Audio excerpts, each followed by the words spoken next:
চায়ের সাথে যদি থাকে একটু নতুন ধরনের কিছু স্ন্যাক্স, তাহলে ছোট থেকে বড় সকলেই অনেক মজা করে খাবে। আজকের নাস্তাটি দেখো তো বন্ধুরা, তোমাদের পছন্দ হয় নাকি?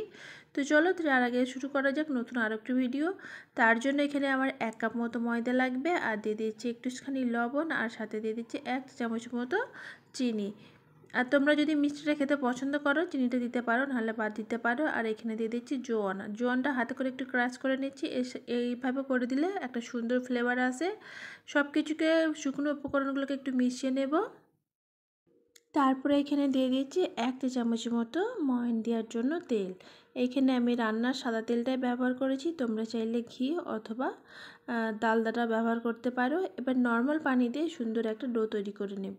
আর এখানে একসাথে পানিটা দেব না, অল্প অল্প পানি দিয়ে একটা ডো তৈরি করে নিয়েছি বন্ধুরা। খুব বেশি পানি দিয়ে করি তখন দেখবে নরম হয়ে যেতে পারে, তো অল্প অল্প পানি দিয়ে একটা ডো তৈরি করে নিয়েছি। তো এখানে আমি 10 মিনিটের জন্য ঢাকা দিয়ে রেখে দেবো।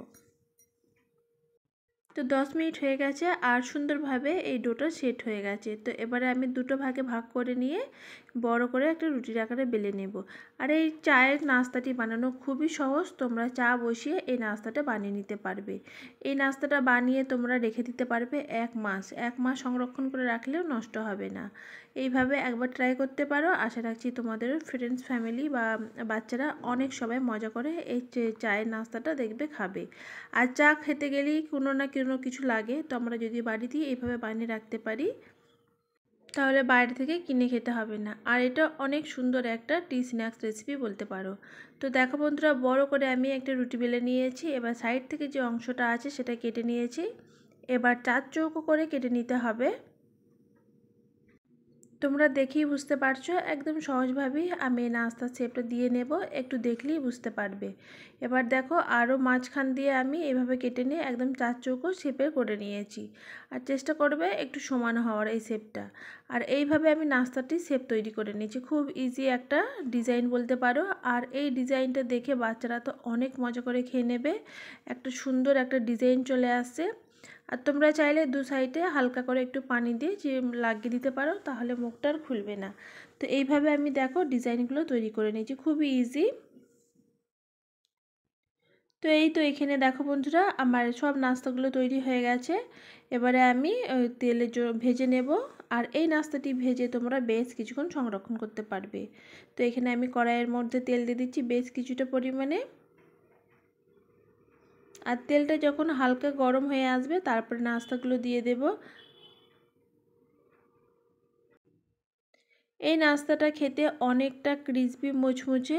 আর এটা মিডিয়াম ফ্লেমে ভাজতে হবে, হাইয়ে ভাজলে দেখবে উপরটা দ্রুত কালার চলে আসছে।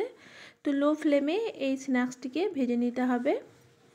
এটা 4 থেকে 5 মিনিট মতো সময় লাগবে।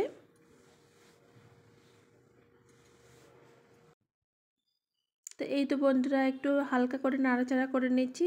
আর এই নাস্তাটা খেতে ভীষণ মজা হয়েছিল, চায়ের সাথে যদি থাকে আর অন্য কিছু লাগবে না। আশা রাখছি আজকের এই রেসিপিটি তোমাদের ভালো লেগেছে। আর খুব সহজভাবেই আমি তোমাদের দেখিয়েছি, তোমরাও এতে করে বাড়িতে বানাতে পারবে।